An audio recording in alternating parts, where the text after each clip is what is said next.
Why didn't you tell me? You told me Vader betrayed and murdered my father. Your father was seduced by the dark side of the Force. He ceased to be Anakin Skywalker and became Darth Vader. When that happened, the good man who was your father was destroyed. So what I told you was true, from a certain point of view. A certain point of view? Luke, you're going to find that many of the truths we cling to depend greatly on our own point of view. Star Wars is legendary. A one-of-a-kind story that isn't based on any pre-existing material like most franchises we see today. For 41 years, Star Wars has seen its fair share of fan theories and headcanon between episodes and separated segments of the saga that it would be enough Star Wars content that could give us at least 100 more years of Star Wars. Star Wars is a beast, a multi-billion-dollar franchise with countless books, action figures, comics, TV shows, apparel, and so much more material to digest. Star Wars will always be a legend. It reshaped the blockbuster. It proved that blockbusters were here to stay with Return of the Jedi. It's unable to lose even when Star Wars was at its darkest times. But in hindsight, Star Wars' darkest times might be right now. We're a few months removed from The Last Jedi, and the conversation, which has bled into toxicity amongst the fanbase, still continues to circle around the film. Threads roar with many fans believing Disney's acquiring of the franchise has doomed Star Wars forever, and The Last Jedi being the strongest example of that. Many quotes along the lines of "Star Wars has an agenda now," "Rian Johnson spat all over my childhood," "Star Wars caters to social justice warriors," "Star Wars is dying." All of this clearly hyperbole from a very large and vocal crowd of which many don't want to associate themselves with, but even the rational thinkers and fair-minded folk who don't particularly love The Last Jedi could agree that Star Wars might not be the same legendary franchise they fell in love with.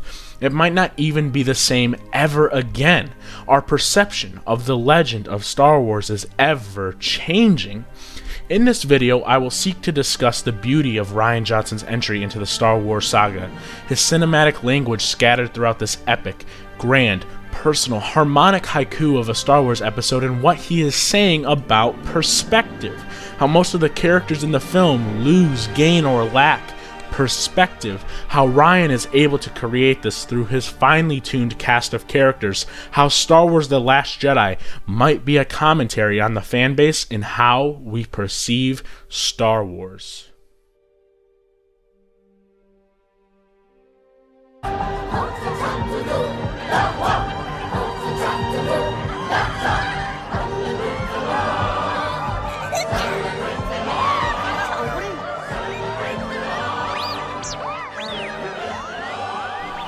30 years removed from the last time we saw Han, Luke, and Leia, we were on Endor celebrating their victory with them. During that time, Han and Leia were happy with each other. Personal drama and characteristics clashing aside, they were destined to fall in love and unaware that they were going to have a child that would strike down one of them just to fall deeper in love with the seductive dark side. Luke, on the other hand, was saying this. You failed, Your Highness. I am a Jedi, like my father before me. Wait, does Luke even know what a Jedi is, who they were, what they believed, their methods of teaching? The only thing Luke knows is the Force, and that the Jedi and Sith use the Force for good or evil. Except at this point, Luke wasn't taught anything about the backstory of these two divisions of Force users. Yes, Obi-Wan gave him a brief lick of exposition about the Jedi and Sith, but he never explains to him anything more beyond the surface. Flash forward to The Last Jedi, and with 30 whole years for Luke to study and dissect the Jedi and Sith code, and now Luke is completely different from how we remember seeing him. During the conclusion of Return of the Jedi, Luke was a hopeful optimist that saw the good in people. And now with decades, millennia of knowledge behind his back, Luke isn't the Luke we remember, but it's still Luke Skywalker, but with a larger dose of perspective. Luke's second lesson to Rey is the first scene in the film that explains why Luke wants to abandon the ways of the Jedi Order due to his past experiences as a Jedi Master. Luke says, "Now that they're extinct, the Jedi are romanticized, deified, but if you strip away the myth and look at their deeds, the legacy of Jedi is failure, hypocrisy, hubris. At the height of their powers, they allowed Darth Sidious to rise, create the Empire, and wipe them out. It was a Jedi Master who was responsible for the training and creation of Darth Vader." Rey then tries to convince Luke that even though a Jedi had created Vader, Luke, a Jedi, was the one that saw the good in him and turned him back to the light. Luke then responds with, "And I became a legend. For many years there was a balance, and then I saw Ben, my nephew with that mighty Skywalker blood, and in my hubris I thought I could train him. I could pass on my strengths. Leia trusted me with her son. I took him and a dozen students and began a training temple. By the time I realized I was no match for the darkness rising in him, it was too late." Luke then goes on to explain how Ben turned on him and hurried away with a few of Luke's students, and Luke then recognizes that it was no one else's fault but his. He created Kylo Ren because he was Luke Skywalker, Jedi Master, a legend, and now the perception of him has drifted away from what it was due to his failure as a Jedi Master. The naive Luke from Return of the Jedi would never say anything like this because he didn't know about or of the Jedi Order. The Luke we see in The Last Jedi, on the other hand, would say the things he did because he's more knowledgeable, has more insight, more awareness to the code and ethics of a regime that's run by the Jedi. And Luke realizes that the Jedi can exist, but not by abiding by the ancient sacred texts. Even Master Yoda stops by and tells Luke that the sacred texts are important, but maybe it's time to abandon the Jedi Order of old and build upon that foundation by finding a way to construct new texts that are more fitting for the state of the galaxy. For those that don't know, Star Wars is heavily influenced by Japanese filmmaker Akira Kurosawa and many other Japanese filmmakers as well, but Rian Johnson took a lot of inspiration from Kurosawa's 1950 film Rashomon specifically. Rashomon is a story about 4 different people recounting different versions of the story of a man's murder and the rape of his wife. It's an extremely well-made film that deals with character perspective in a really unique way. In The Last Jedi, Luke and Kylo recount different versions of a pivotal story to Rey and how Luke and Kylo's futures change forever. But as for who is telling the truth and who is lying is yet to be determined. Rey is then tugged back and forth between 2 different perspectives of the story, and her perspective changes as she is told new information. This creates great personal drama between Rey, Luke, and Kylo as the story in Kylo's hut on that fateful night changed who Luke Skywalker will become for decades. Rey is told by Kylo that Luke came into his hut in a Sith-like manner and tried to strike him down as he slept, whereas Luke offers Rey a little more insight on his motivation behind his initial decision to kill Kylo in the 3rd version of the story. In Luke's second telling of the events, Luke saw the darkness in Kylo building, and out of fear, a component that can make someone fall to the dark side, went to strike him down, but realized that it wouldn't help the matter any. But it was too late for Luke, as Kylo thought the man he once looked up to would strike him down without a second thought. Luke and Kylo share a lot in common here, as they both act out of fear. Kylo in defense, and Luke on offense. Rey's first time hearing the events from Kylo changes Rey's perception of Luke in an instant. For all of Rey's life, Luke has been someone crystallized in mythology and legendary stories passed around the desolate Jakku. For a small portion of the film, Rey is upset at Luke for acting like a coward and not as the person she thought she knew. That's why she, like us, were all surprised that Luke tossed his father's lightsaber off the cliff when Rey gave him it. All of our life, we've imagined that lightsaber back in Luke's hands once more to ignite that tasteful nostalgia. But his action doesn't fit our perception of him until we learn why Luke would toss the saber. Luke recognizes that his name carries lots of weight around the galaxy, considering that he was the one that blew up the first Death Star and defeated Darth Vader. Outside of Han being frozen in carbonite at the end of Empire, Luke isn't particularly familiar with failure.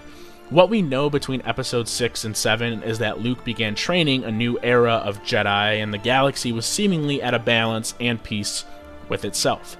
That was until Kylo put an end to that by destroying all of Luke's work that he created up until that point. Luke doesn't enjoy the fact that he shut himself off from the galaxy and is so afraid of how people will perceive him that he even obscures some parts of the story about his near killing of Ben Solo. Luke initially shifted the blame of his weakness to Ben out of shame that he was the one that provoked Ben to fly off the handle. It truly is a tragic fall from grace for Luke, seeing that a man who once believed that good will always triumph over evil succumb to the ways of the dark side out of fear of failing more than just his nephew. It shows that even those we hold on a pedestal can be fallible. Outside of Rey, Luke, and Kylo, perspective still has a place in the story with its secondary cast of characters in Finn, Rose, Poe, Holdo, and DJ. It's less compelling here, but it solidifies its placement in the film rather than just one half of it. For Finn and Rose, their journey is relatively the same, as they discover an unlikely friendship while trying to find a master codebreaker to help the Resistance escape the grasp of the First Order. Along the way, they manage to find a codebreaker named DJ, who shines some new light on who they're fighting for and how they may not be as different from the First Order as they think. DJ's inclusion in the film opens up a gateway for the characters to see things from multiple points of view. How there is never a good or bad side in a war, just death. And then Rose ends up giving her point of view on how wars should be fought with love rather than hate. This is something so very minor, but it once again deals with character perspective in a quick way that makes us rethink what we know right alongside the characters as they're learning the same information. As for Poe and Holdo, this is where it gets really tricky, because it's not the most well-written moments of the film compared to an otherwise fantastic script, but Poe and Holdo have their own shortcomings as characters as well. Poe is a reactionary, cocky flyboy who thinks of himself as the second in command to Leia, and when that status is ripped from him by Vice Admiral Holdo, there's a clash between the two on how the Resistance should be advised in the face of peril. Holdo, withholding insight into her decision-making process, causes Poe to start a mutiny against Holdo. Here we see how a lack of perspective can shape one's opinion of somebody. Poe wants to usurp Holdo's position, but he doesn't realize that he's not seeing the bigger picture. Holdo doesn't help any by not sharing information with him, but once Poe gains some perspective on Holdo's decisions, he finally gains that much-needed perspective to become a more rational thinker. Through Poe and Holdo, we learn that a lack of perspective can make us act irrationally, similar to Kylo's perspective in the Hutt, and how obscuring your motivation can hurt someone's perception of you, similar to Luke when he invaded Kylo's Hutt. The Last Jedi is all about perspective, and Johnson ties both stories together through that single thread. And when the film nears its end, Johnson gives us not only a great conclusion, but a great commentary on Star Wars. Since The Force Awakens, Rey has been our eyes and ears into the revisiting of the universe. We learn a lot about the state of the universe and past characters' placement amongst the stars through her experiences throughout the film. That's why I contend that Rey's perception of Luke from The Force Awakens through The Last Jedi is how audiences, specifically fans, perceive Star Wars. Star Wars, much like Luke, is afraid to let down the people that believe in them, and have believed in them for 41 years. Regardless of personal opinion, the prequels did not do too well with Star Wars fans, and Star Wars doesn't want to die being remembered as a failure. With Episode 7, it reawakened the Force, and The Last Jedi took us in a direction that expanded on the potential of the Force that's been present since 1977. When Kylo says to Rey that she needs to stop holding on to the past, let it go and look ahead, I firmly believe that's Rian saying that we need to stop holding on to what Star Wars used to be and begin to ask, what could it be? Use the past as motivation to learn and remember how you came to be and who you are, but the only way to get anywhere is by moving forward. Just like Rey, just like Maz Kanata said. Past isn't going to help you. Look ahead. That's where your future is. Star Wars was destined to evolve, change over the course of time, and with The Last Jedi, it looks to be the first film in the saga to show us that it's time for the franchise to become something more than what we expected of it. Traditions change, characters develop, the methods of old evolve into something rooted in familiarity but branching out to make progress. Star Wars started the blockbuster craze. It basically created the term pop culture as we know it today. And Rian Johnson recognizes that in order for blockbusters to change, it has to start with Star Wars. So when Luke's astral projection steps out of the Rebel base on Crate to confront his biggest failure, his creation, Kylo Ren, to buy time for the Resistance to get away, he will no longer be remembered as the failure Rey came to know him as. Rey won't pass along the stories of Luke being fearful of confronting his fears, being a sheltered hermit that acted as a coward rather than the Luke Skywalker of old who would run towards obstacles rather than away from them. In that moment on Crate, Luke becomes the legendary Luke Skywalker that Rey was told about as a wide-eyed adolescent. And now she and the last surviving members of the Resistance will pass down the stories of Luke Skywalker, the legend. After years of darkness enveloping Luke, he walks through the broken blast doors back into the light where history awaits him. In that moment, a legend is cemented into history forever, just like Star Wars was back in the summer of '77. When the world was gifted a galaxy far, far away, our entire perception of filmmaking and what filmmaking could accomplish was shifted on cosmic levels. I don't believe Rian Johnson is asking Star Wars fans or Star Wars to disassemble the past films and the mythology that it built. I simply believe that he's asking for Star Wars fans to take into consideration our perception of what we thought we knew and to take a look at Star Wars with a galaxy-wide perspective. Even when we think Star Wars won't be there for us when we need it most, it'll always return in one capacity or another to give us a new hope that this will not be the last of the Jedi we'll see. Hey there, guys and gals. Thanks for watching. I truly do appreciate it. Jump down in the comments. Let me know how I did. This is my first time trying to attempt this, and hopefully I'm going to try and do more videos soon. I've got a Blade Runner video queued up. I'm working on that one just a bit. I've got a couple more articles I'm working on. But you can check me out on Roman's Movie Reviews on Facebook, and you can check out my Letterboxd, and you can find me at RomanRBC there on my Letterboxd account. You can also find my articles that I'll be sharing from my Facebook account, Roman's Movie Reviews, and I'll place a lot of links in there so you guys can check those out. I'm also working on a few articles regarding J.J. Abrams and how I believe that him being the director of Episode 7 was a mistake for the future of Star Wars. Definitely have to give you a little more perspective on that one so you can understand my point of view. And then I'm also working on a few more reviews. I'm seeing a film early next week, and I'm really excited to see it, even though the marketing hasn't been the best. And you can check out my review for whatever that film might be very soon.